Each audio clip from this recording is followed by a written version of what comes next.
If you've got this red warning bar preventing you from using your macro-enabled file, here are two ways to fix this. The first is to go to the File Properties, select Unblock, then hit Apply, and then OK.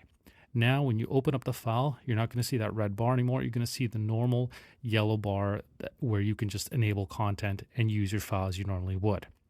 Another way to fix this is by creating a trusted location. If you go to the Excel options, by going to File Options, there's an area for the Trust Center where you can specify trusted locations. And what this means is you can save files that you've downloaded from the internet into that folder, and any file within there won't have that red warning bar because it's a trusted location. And so then when you open any file that's saved there, it'll only have that yellow bar if it's a macro-enabled file. So this is an issue that mainly affects users who are on Windows 11 and download files from the internet. By default, they'll have that red warning bar, but if they're saved in a trusted location, then they won't.